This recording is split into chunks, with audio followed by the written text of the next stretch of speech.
We use the flow of electricity in a variety of different ways. LEDs to create light, speakers to create sound,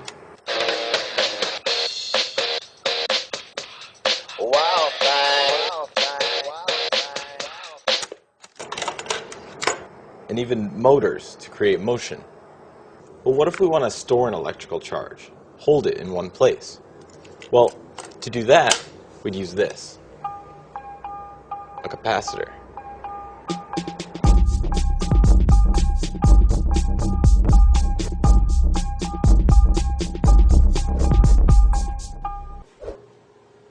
They're one of the most common electronic components.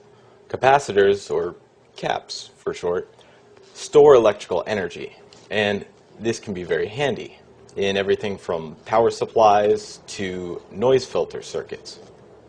And they come in a really wide variety.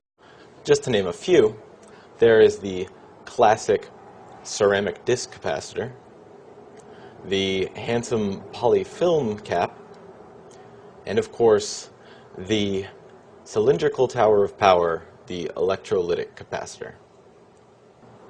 And some of these electrolytics can be very large. Yeah. I decided to have a look inside a small electrolytic cap to see what makes it tick. Outside of the plastic coating lies a pretty thick metal shell. Inside that shell, I found a tightly packed roll. And that roll is made up of long strips of paper and two thin metal conductors. And that's all. It's a pretty simple design, but where did it come from? The history of the capacitor stretches back to November 1745 in Germany. While conducting an experiment, Ewald von Kleist received a shock from a nail he'd inserted into the top of a bottle. After further investigation, he found that he could store a charge in a handheld container of water. Now, Kleist did tell some of his friends and colleagues about his discoveries, but he wasn't the one who went down in history as the inventor of the capacitor. Less than a year later, a Dutch professor at the University of Leiden named Pieter van Muskenbroek developed a very similar device. It consisted of a jar lined inside and out with metal, and through its cork had a chain that ran down to the inner lining. A charge could be applied to this chain and then later discharged by connecting the chain to the outer layer.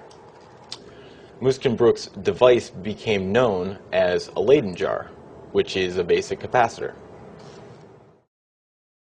So the way a capacitor works is pretty simple.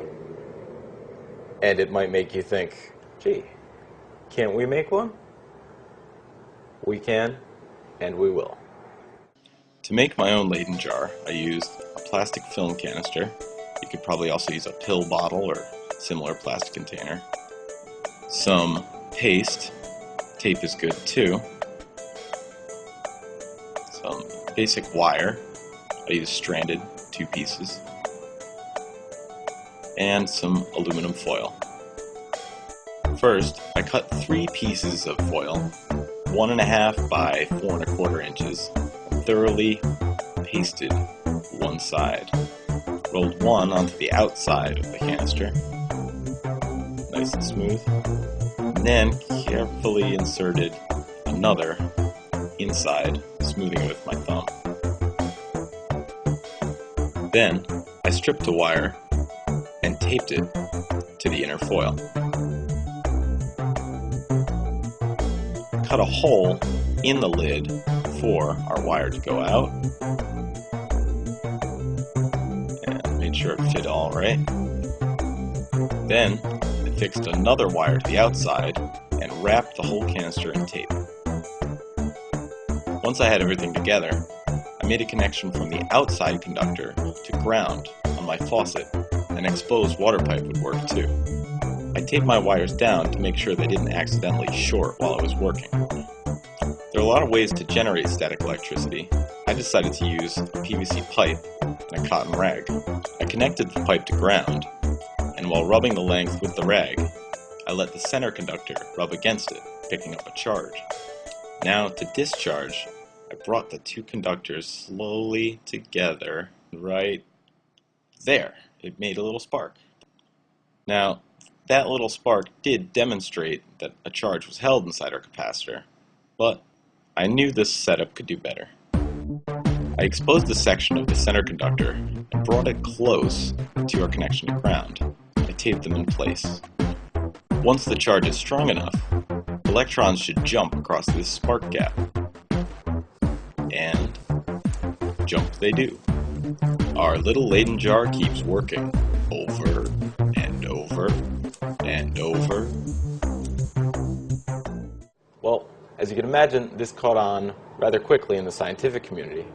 It wasn't long before others were making Leyden jars of their own and developing improvements. Benjamin Franklin discovered that it didn't have to be a jar at all. He could use a flat piece of glass with a flat conductor on either side.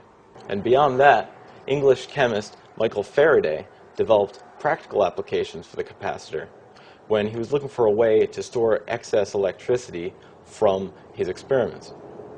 Faraday's work earned him the namesake of the capacitor's unit of measurement, the farad.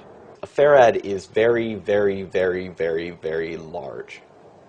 You'll notice that most capacitors today are measured in much smaller amounts, such as a microfarad.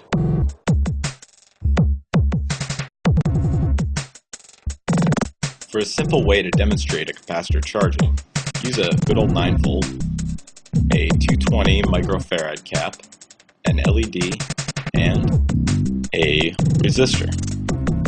For this one, I decided not to use a breadboard and just wrap the resistor around the positive longer end of the LED. Then, I charged the capacitor by connecting its negative lead to the negative lead of the battery and the positive to the positive, just for a moment. Now, when we connect the positive and negative leads of the cap and the LED, it lights up and dims as the capacitor equalizes its charge through the LED. For more good info on capacitors and related experiments, check out the following sites.